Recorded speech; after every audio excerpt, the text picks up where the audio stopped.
नमस्कार साथियों, स्वागत है आप सभी का आविष्कार आईएएस एकेडमी पर। मैं इंजीनियर लोकेन चौधरी आप सभी का एक बार फिर से हार्दिक अभिनंदन करता हूं, हार्दिक स्वागत करता हूं।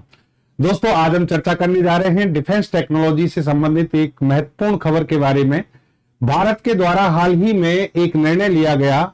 अमेरिका से एक तरफ तनातनी चल रही है टैरिफ को लेकर, अमेरिका के द्वारा लगातार भारत पर दबाव बनाया जा रहा है टैरिफ को लेकर, और भारत कहीं ना कहीं अडिग रूप से टिका हुआ है कि हम टैरिफ के अगेंस्ट झुकेंगे नहीं। लेकिन इसी बीच में एक ऐसी खबर आती है कि भारत और अमेरिका के बीच में मिसाइल को लेकर एक बड़ा अनुबंध हो गया है, यानी भारत ने अमेरिका से मिसाइल परचेज की है, और वो भी एक ऐसी प्रक्रिया के तहत जिसे आपातकालीन परचेजिंग कहा जा रहा है, इमरजेंसी परचेजिंग। तो क्या भारत के पास ऐसा कोई कारण है, ठोस कारण है, यानी भारत ने ऐसी परचेजिंग क्यों की है? क्या भारत पर कोई संकट आने वाला है, या भारत युद्ध की तैयारी को लेकर पहले से सजग है? यानी ये खबर जो है इस समय चर्चा में बनी हुई है कि अचानक से ऐसा क्या हुआ कि भारत को अमेरिका की जेवलिन मिसाइल, जो कि एक एंटी टैंक गाइडेड मिसाइल है, को खरीदना पड़ा। और ये वही मिसाइल है जिसको भारत पहले डिनाई कर चुका था। अमेरिका ने आज से लगभग 3 साल पहले भारत को ये सुझाव दिया था, या फिर हम कहें भारत को ये ऑफर दिया था कि ये जेवलिन मिसाइल चाहो तो हम आपको दे सकते हैं, लेकिन भारत ने मना कर दिया था और इजराइल से इसके यानी इसकी जगह पर इजराइल से एक मिसाइल परचेज की थी। तो अचानक से जेवलिन मिसाइल को खरीदना, और नाग मार्क 2 जिस पर हमने अभी एक सेशन भी किया था, वो भी एक एंटी टैंक गाइडेड मिसाइल है, उसका भी अभी परीक्षण किया गया है। और इसी बीच में भारत की तीनों सेनाएं पाकिस्तान और भारत की जो सीमा है उस पर अभी एक बड़ी एक्सरसाइज भी करने जा रही हैं, और कहा जा रहा है कि तीनों सेनाएं मिलकर तांडव करने जा रही हैं, पाकिस्तान को दिखाने जा रही हैं कि हमारी शक्ति क्या है। एक शक्ति डेमोन्स्ट्रेशन होने वाला है, शक्ति प्रदर्शन होने वाला है। तो आज की जो खबर है वो इसलिए महत्वपूर्ण है क्योंकि ये ऐसे समय अमेरिका से डील हुई है जहां कोई उम्मीद नहीं की जा रही थी। तो पूरी खबर को ध्यान से समझेंगे। और ये अनुबंध हो चुका है, 104 मिसाइलें और 12 लॉन्चर अमेरिका से भारत प्राप्त करेगा। तो इस मिसाइल की पहले तो विशेषताएं क्या है, इस मिसाइल के आने से भारत को क्या फायदा होगा, इन सभी बिंदुओं पर आज हम चर्चा करने जा रहे हैं। और भारत की सीमाओं को ये मिसाइल सुरक्षित करने में किस तरह भूमिका निभाएगी, इस पर भी चर्चा करेंगे। तो सेशन में लास्ट तक बने रहिएगा, और आप नए हैं तो सब्सक्राइब जरूर कर लीजिए, शेयर कीजिए, अपना प्यार जरूर बनाए रखें, और अपने वैल्यूएबल जो कमेंट्स हैं, फीडबैक है, वो जरूर हमें दीजिए। तो देखिए यहां पर खबर क्या है, China and Pakistan face instant Doom. यहां पर देखिए कि चाइना और पाकिस्तान में अचानक से एक यानी विनाशकारी स्थिति में आ गए हैं, या फिर हम कहें चिंताजनक स्थिति में आ गए हैं। क्यों आ गए हैं? Indian army to acquire javelin missiles, यानी इंडियन आर्मी जो है वो जेवलिन मिसाइल्स को एक्वायर कर रही है, अधिग्रहित कर रही है। कहां से? अमेरिका से। Indian army initiate emergency procurement of US javelin missiles, यानी ये देखिए इमरजेंसी परचेजिंग मानी जा रही है। इमरजेंसी में परचेज किया गया है, इमरजेंसी में इसको खरीदा गया है। सभी अखबारों में इस तरीके से सुर्खियां हैं। China and Pakistan face instant doom, Indian army to acquire javelin missiles that made Ukraine a graveyard of Russian. देखिए जेवलिन मिसाइल अपने आप में चर्चा में कब आई? भारत को तो ऑफर किया गया था, भारत ने इसे नहीं लिया, लेकिन यही मिसाइल अमेरिका ने यूक्रेन को उपलब्ध कराई है। रूस और यूक्रेन रूस और यूक्रेन के बीच में एक लंबा समय हो गया है युद्ध को चलते चलते, और वहां पर हर तरह से आपको पता है रूस ही भारी पड़ रहा है। लेकिन यूक्रेन ने रूस के बहुत सारे टैंक जो हैं उनको नष्ट किया है, बहुत सारे टैंक जो है उनको नष्ट किया है। और टैंकों को नष्ट करने के पीछे जो कारण माना गया है वो यही मिसाइल है। ग्रेवयार्ड ऑफ रशियन टैंक, यानी रशियन टैंक का जो कब्रिस्तान बना है वो इसी मिसाइल के कारण बना है। तो इसलिए मिसाइल काफी चर्चा में है। The Indian army has approved the purchase of 104 javelin anti tank missiles and 12 launchers from the United state. The missile could redefine India's battlefield power against tanks from China and Pakistan. यानी जो हम ये 12 launcher और 104 मिसाइलें खरीद रहे हैं, ये युद्ध क्षेत्र में चाइना और पाकिस्तान के खिलाफ हमारे लिए बहुत ज्यादा बढ़त हासिल करवा सकती हैं, ऐसा यहां पर अनुमान लगाया जा रहा है। और सुर्खियां देखिए आप, दुश्मन टैंकों के लिए आया यमराज। ये वास्तव में टैंकों का तो काल ही माना जाता है, इस मिसाइल को यमराज माना जाता है क्योंकि ये मिसाइल टॉप अटैक मोड में जाकर टैंकों को नष्ट कर देती है। मिसाइल का पूरा नाम है FGM-148। इसकी पूरी डिटेल आपको हम यहां पर बताएंगे। अब देखिए यहां पर अमेरिका की जो FGM-148 जो ये मिसाइल है, इस मिसाइल को दो कंपनी है, रैथियन और लॉकहीड मार्टिन, ये अमेरिका की कंपनी है, इनके द्वारा डेवलप किया गया है। थर्ड जनरेशन की ये मिसाइल है और ये हल्की मिसाइल है जिसे सैनिक कंधे पर रखकर भी चला सकते हैं। इसे किसी टैंक पर भी तैनात किया जा सकता है, किसी प्लेटफॉर्म पर या फिर किसी सक्रिय क्षेत्र में भी रखकर इसको लॉन्च किया जा सकता है और सैनिक इसे कंधे पर लेकर भी आगे बढ़ सकते हैं। इसलिए मिसाइल अपने आप में, इसी तरीके से भारत के पास भी मिसाइल है, MPATGM है, जिस पर हम अभी तुलनात्मक अध्ययन भी करेंगे।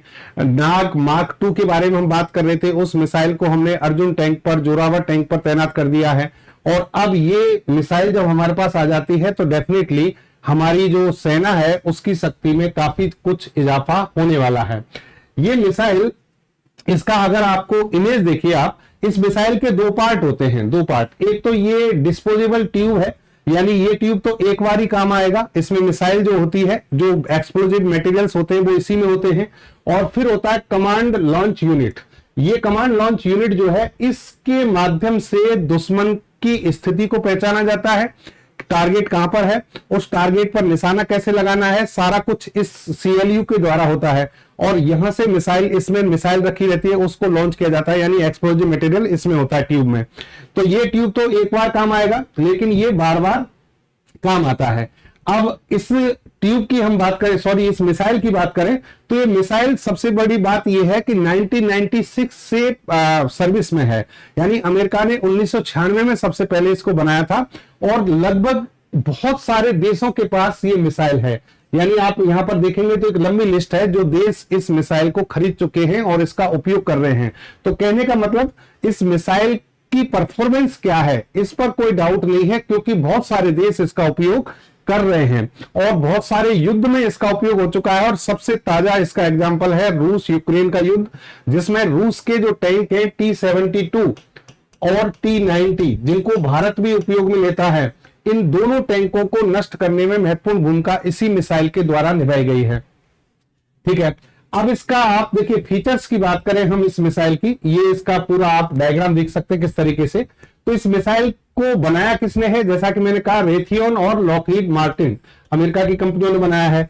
इसके अलावा इस मिसाइल में और क्या खास बात है, ये थर्ड जनरेशन की fire and forget anti tank guided missile है, ATGM है। एंटी टैंक गाइडेड मिसाइल क्या होती है, एक ऐसी मिसाइल जो निर्देशित होती है, जो GPS सिस्टम से कनेक्ट होती है, जो डायरेक्शन पता कर सकती है और ये ऑटोमेटिक मोड में भी काम कर सकती हैं। इसके अलावा फायर एंड फोरगेट का मतलब है इनका निशाना बहुत सटीकता से लगता है, ये टारगेट को बहुत सटीकता से हिट करती हैं। यानी आप इसको फायर कर देंगे तो उसके बाद आप भूल जाइए, ये टारगेट को निश्चित रूप से हिट करके नष्ट कर देती है। फिर बात करते हैं कि ये लॉन्च प्रणाली कैसे इसको लॉन्च किया जाएगा। इसे सैनिक कंधे पर रखकर लॉन्च कर सकते हैं या फिर ट्राइपोड से दागी जा सकती है। लगभग 2500 मीटर तक इसकी रेंज है, 2.5 किलोमीटर। तो देखिए, जब टैंकों वाली जो युद्ध की बात होगी, इंडियन आर्मी की बात होगी, यानी जो सेनाएं लड़ती हैं आमने सामने, तो 2.5 किलोमीटर की रेंज अपने आप में बहुत ज्यादा होती है। और इसकी एक्सटेंडेड रेंज जो है वो लगभग 4 किलोमीटर तक है, अगर इसे लाइट वेट CLU के माध्यम से लॉन्च किया जाए, कम वजन वाले से, तो वहां फिर ये 4 किलोमीटर तक काम करती है। इसका वॉरहेड जो है वो टैंडम हीट है, जो कि हमारी नाग में भी है, हमारी MPATGM में भी है। यही एक्सप्लोजिव हम यूज करते हैं, हाई एक्सप्लोजिव एंटी टैंक। इसको कहा जाता है। और ये जो वॉरहेड होते हैं, ये जब किसी टैंक पर गिरते हैं तो ये थोड़े थोड़े अंतराल में इनमें विस्फोट होता है ताकि टैंक को पूरी तरह से नष्ट किया जा सके। फिर इसमें दो मोड होते हैं, टॉप अटैक मोड और डायरेक्ट अटैक मोड। अगर किसी एंटी टैंक मिसाइल में टॉप अटैक मोड है तो इसका मतलब वो मिसाइल बहुत ज्यादा खतरनाक है। डायरेक्ट मोड में तो काम करती ही है, जैसे कि ये मिसाइल और ये टारगेट। तो डायरेक्ट अटैक में तो ये सारी काम करती है, लेकिन टॉप अटैक का मतलब है इस तरीके से, किसी भी टैंक का सबसे सॉफ्ट जो पार्ट होता है वो ये वाला होता है। अगर यहां पर अटैक किया जाए तो टैंक पूरी तरह से नष्ट हो जाएगा। तो ये टॉप अटैक मोड में भी काम करती है। इसमें जो सीकर्स लगे हैं, इंफ्रारेड इमेजिंग सीकर हैं।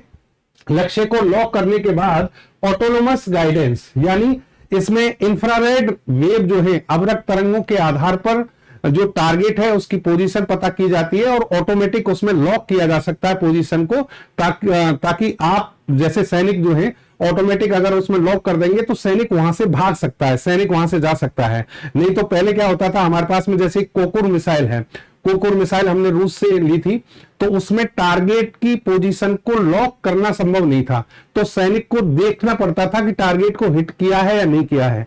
यहां पर स्थिति ऐसी नहीं है। आजकल जो मिसाइलें हैं जैसे MPATGM हमारे पास में जो है, और ये जो मिसाइल है, इसमें टारगेट की पोजीशन को लॉक कीजिए, उसके बाद इसे लॉन्च कर दो और सैनिक वहां से हट जाएगा, तो सैनिक सुरक्षित रहेगा, उसको वहां से हटने में आसानी रहेगी और वो टारगेट को अपने आप नष्ट कर देती है।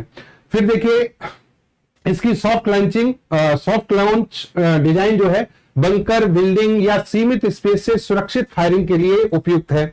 लंबाई 108 सेंटीमीटर है, वजन 22.3 किलोग्राम है। 22 किलोग्राम वजन सैनिक आसानी से उठा सकते हैं। इसके जो कंपोनेंट्स हैं, एक तो जैसा कि मैंने कहा डिस्पोजेबल मिसाइल ट्यूब है और दूसरा रीयूजेबल कमांड लॉन्च यूनिट है। CLU जो है उसको तो रीयूजेबल है, बार बार यूज किया जाएगा, और जो डिस्पोजेबल मिसाइल ट्यूब है वो एक बार ही यूज होगा। इसमें डे नाइट ऑपरेशन, सर्दी गर्मी बरसात सभी में कार्य करने की क्षमता है। तो ये है इस मिसाइल की खास बात। अब इस मिसाइल यानी FGM-148 को अगर आप कंपेयर करें स्पाइक मिसाइल जो कि इजराइल से हमने ली थी, और कोकुर मिसाइल जो पहले हमने रूस से ली थी, आजकल इसका कम उपयोग किया जाता है, और MPATGM जो कि DRDO ने खुद ने बनाई है, तो आप देखेंगे यहां पर देखना कि थर्ड जनरेशन ये सेकंड जनरेशन की है, इसलिए कम उपयोग होता है। जो हमने बनाई है ये भी थर्ड जनरेशन है। मारक रेंज इसकी 2.5 किलोमीटर है। स्पाइक की रेंज काफी ज्यादा है, 4 से 5.5 किलोमीटर, और जो हमने यहां पर बनाई है इसकी 2 से 2.5 किलोमीटर रेंज है। ये टॉप अटैक मोड और डायरेक्ट मोड में काम करती है, ये भी इसी में करती है और हमारी वाली भी सेम इसी में करती है। इसी तरीके से गाइडेंस सिस्टम की बात करें तो इंफ्रारेड इमेजिंग सीकर सिस्टम इसमें लगा है। यहां पर इलेक्ट्रो ऑप्टिकल सीकर है, यहां ये बेहतर रहता है इंफ्रारेड इमेजिंग सिस्टम, ठीक है। और हमने यहां भी अपना क्या लगाया है, इंफ्रारेड इमेजिंग सिस्टम ही लगाया है। इसमें भी सीकर इसी के हैं जो अवरक्त तरंगों पर आधारित है। तैनाती कैसे होगी, कंधे या बंकर से दागा, कंधे पर रखकर या बंकर से दागा जा सकता है। इसे ट्राइपॉड या व्हीकल माउंट किया जाता है, ये कंधे से नहीं दागी जा सकती स्पाइक मिसाइल। और मैन पोर्टेबल है, ये वाली जो मिसाइल है MPATGM, इससे भी सैनिक कंधे से दाग सकते हैं, छोड़ सकते हैं। सॉफ्ट लॉन्चिंग इसकी, आप इसको कहीं भी सेफ स्पेस में क्या कर सकते हैं, लॉन्च कर सकते हैं। कन्वेंशनल हार्ड लॉन्च होती है इसकी तो, लेकिन ये सॉफ्ट लॉन्चिंग हो सकती है, इसकी भी सॉफ्ट लॉन्चिंग हो सकती है। वॉरहेड सब में सेम है, टेंडम हीट के नाम से। तो ये सभी, इसका तो हम उपयोग अभी करेंगे क्योंकि हमने ये ले ली है, और अब हम स्पाइक का उपयोग हम ऑलरेडी कर रहे हैं और ये परीक्षण के दौर में है। MPATGM अभी परीक्षण के दौर में है, इसलिए हमें वर्तमान की स्थितियों के हिसाब से जेवलिन मिसाइल को खरीदना पड़ा। यानी जेवलिन मिसाइल के ऑर्डर इसीलिए दिए गए हैं क्योंकि नाग मार्क 2 तो हमारी चलिए सेवा में है, सर्विस में है, नाग जो मिसाइल है वो तो, लेकिन हमारी जो MPATGM हल्की मिसाइल है जिसको सैनिक कंधे से ले जाएं, वो अभी सर्विस में नहीं है, परीक्षण के दौर से गुजर रही है, यानी वो परीक्षण चल रहा है। चलिए अब जेवलिन मिसाइल के और आपको फायदे बताते हैं, क्या क्या फायदे हैं। जैसा कि मैंने कहा, कोकुर मिसाइल या पुरानी मिसाइल जो है उनमें आप टारगेट को लॉक नहीं कर सकते थे, यहां पर टारगेट को लॉक कर सकते हैं, ऑटोमेटिक रूप से काम करती है और लक्ष्य तक आसानी से पहुंच जाती है। तो सैनिक वहां से तुरंत हटकर दूसरी जगह छिप सकता है, यानी अपनी जान बचा सकते हैं। टॉप अटैक मोड में होने के कारण ये टैंक को नष्ट करने की पूरी गारंटी देती है। बैटल प्रूवन क्रेडिबिलिटी, यानी पहले से इसकी जो एफिशिएंसी है, प्रभावशीलता है, वो हम परख चुके हैं। रूस यूक्रेन युद्ध में इसको टैंक किलर के रूप में नाम मिला है, यानी टैंकों को ये नष्ट करती है। फिर ट्रेनिंग और मेंटेनेंस एडवांटेज, यहां पर लॉकहीड और रेथियन जो प्रशिक्षण सिस्टम के साथ प्रदान करती है, यानी जब ये मिसाइल हमें दी जाएगी तो ये कंपनी हमें ट्रेनिंग भी देंगी, मेंटेनेंस के लिए भी ये हमसे क्या कर रही हैं, बात कर रही हैं। यानी ट्रेनिंग और मेंटेनेंस जो है इन कंपनियों के द्वारा भारत को प्रोवाइड कराया जाएगा, जो कि रूस और इजराइल की प्रणालियों में ये सीमित मात्रा में ही हमें प्रदान हुआ है। फिर दूसरी बात, सबसे मेन चीज ये है कि भारत ने इन कंपनी से जब डील की है, अनुबंध किया है, तो इन्होंने कहा है कि आपको हमें टेक्नोलॉजी ट्रांसफर करनी होगी। धीरे धीरे आप हमें मेक इन इंडिया प्रोसेस के तहत ये मिसाइलें भारत में ही बनाएंगे आप आगे चलकर, और हमें टेक्नोलॉजी भी ट्रांसफर करेंगे। और इसके लिए ये खबर भी छपी है कि यहां पर ये कंपनी इसके लिए राजी हो गई है, यानी अमेरिका जो है इस टेक्नोलॉजी को देने के लिए तैयार है। देखिए, जेवलिन मिसाइल जो है इसके बहुत सारे वेरिएंट हैं। FGM 148A जो कि 1996 में बना था, फिर 148B बना, C बना और फिर D बना। एक्सपोर्ट वेरिएंट जो है वो FGM 148D है, यानी अमेरिका इसको एक्सपोर्ट करता है, बाकी जो है उनका खुद यूज करता है। ये सारे वेरिएंट जो है अमेरिका के द्वारा खुद यूज में लिए जाते हैं। प्रारंभिक लागत में वृद्धि, देखिए हमने एंटी टैंक मिसाइलें स्पाइक खरीदी है, कोको मिसाइल हमने रसिया से खरीदी है, अब हमने खुद ने भी बनाई है। अमेरिका से ये जो मिसाइल खरीद रहे हैं हम, तो इसमें इनिशियल लेवल पर कॉस्ट बढ़ेगी। कॉस्ट कितनी बढ़ेगी? 25 से 35% लगभग इसमें कॉस्ट बढ़ेगी, क्योंकि इसके सॉफ्टवेयर और हार्डवेयर दोनों ही जो है उनकी किट अलग अलग होती है, तो परिचालन जो लागत है वो इसकी बढ़ जाती है। लेकिन दीर्घकालिक अगर परिणाम देखे जाए तो आगे आपको बताएंगे कि दीर्घकालिक परिणाम इसके बहुत अच्छे होने वाले हैं, यानी वहां पर लागत क्या होगी, कम होगी। कैसे होगी वो आपको अभी बताएंगे। CLU को एक बार देख लीजिए। ये जो CLU है इसकी कमांड लॉन्च यूनिट, इसमें लॉन्ग वेव IR सेंसर लगे होते हैं। यहां पर 5 मेगापिक्सल कलर कैमरा लगा है, लेजर पॉइंटर लगा है, फार टारगेट लोकेटर यानी GPS के माध्यम से, लेजर रेंज फाइंडर के माध्यम से टारगेट की लोकेशन पता की जाती है। और फिर इसमें एक्सटेंडेड बैटरी लाइफ है, नेटवर्किंग सपोर्ट है, एम्बेडेड ट्रेनिंग, ये सारी चीजें इलेक्ट्रॉनिक डिवाइस इसमें लगाए गए हैं। दुश्मन की लोकेशन को बहुत अच्छे से पता किया जाता है, दिन रात, सर्दी गर्मी बरसात सभी में दुश्मन की लोकेशन को आसानी से पता करके उस पर सटीक निशाना लगाने में ये मिसाइल सक्षम है। रखरखाव और सप्लाई चेन में सुधार, देखिए कैसे आएगा। जेवलिन की डिजाइन मॉड्यूलर है, जिससे लाइन रिप्लेसमेंट यूनिट आधार पर स्पेयर पार्ट बदले जा सकेंगे। इससे फील्ड लेवल पर तुरंत त्वरित रिपेयर संभव होगा, लॉजिस्टिक देरी घटेगी। यानी जो बैटल फील्ड यानी युद्ध क्षेत्र में ही हम इसकी डिजाइन मॉड्यूलर है, तो उसके हिसाब से इसमें कोई मान लीजिए रिप्लेसमेंट करना है तो वही बैटल फील्ड में ही हो पाएगा आसानी से। यहां जो कंपनी है उन कंपनियों के साथ लॉन्ग टर्म मेंटेनेंस कॉन्ट्रैक्ट और ट्रांसफर ऑफ टेक्नोलॉजी की प्रक्रिया शुरू होने से मरम्मत कार्य धीरे धीरे भारत में ही संभव होगा। यानी दीर्घ काल में प्रति यूनिट ऑपरेशनल कॉस्ट घटने की संभावना है। जब मेंटेनेंस हमारे यहां पर होगी, ट्रांसफर टेक्नोलॉजी हो जाएगी, तो फिर इसकी कीमतें काफी कम हो जाएंगी। प्रशिक्षण और सिमुलेशन आधारित बदलाव, इस मिसाइल से संबंधित जो सिमुलेशन है, प्रशिक्षण है, वो कंपनी के द्वारा हमें प्रोवाइड कराया जाएगा। महंगे वॉरहेड की वास्तविक फायरिंग की आवश्यकता इसमें कम होगी। इससे वार्षिक गोला बारूद खर्च घटेगा और शूटिंग रेंज ट्रेनिंग खर्च में 20 से 25% तक कमी आ सकती है, ये इसमें अनुमान लगाया जा रहा है। फिर ये कह रहे हैं कि दीर्घकालिक लागत दक्षता जो है वो कम हो जाएगी। इसका कारण है कि ये मिसाइल 10 से 15 साल तक तो लगातार काम करती है। फिर इसकी मेंटेनेंस जब भारत में होगी तो ये इसकी जो लाइफ है वो और बढ़ जाएगी और 40% तक इसकी कॉस्टिंग जो है उसमें कम आ जाएगी। लॉजिस्टिक जो है, आयात लॉजिस्टिक और अमेरिकी सप्लाई चेन, उस पर ये निर्भर करेगा। अब देखिए यहां पर, चलिए कॉस्टिंग और इसकी बात तो हो गई, लेकिन इस मिसाइल के आने से भारत को भारतीय सीमाओं पर क्या फायदा होगा वो समझना। सबसे पहले आप देखिए LAC। LAC का मतलब है कि चाइना के साथ लगने वाली ये सीमा, चाइना के साथ ये सीमा जिस पर गलवान घाटी, जिसमें एक विवाद हमारा हो चुका है, और उस समय चाइना के द्वारा टाइप 15 हल्के टैंक तैनात किए गए थे और भारत को डराया गया था क्योंकि भारत के पास हल्के टैंक नहीं थे। अब हमने जोरावर टैंक भी बना लिया, हल्का टैंक है, और उस पर हमने MP ATGM भी तैनात करने की तैयारी कर रहे हैं। नाग मार्क 2 मिसाइल तैनात कर दी और अब जेवलिन मिसाइल। तो इस तरीके से चाइना को जवाब देने के लिए अब हम पूरी तरह से तैयार हैं। यहां पर देखिए, ऊंचाई वाले क्षेत्रों के लिए उपयुक्त है।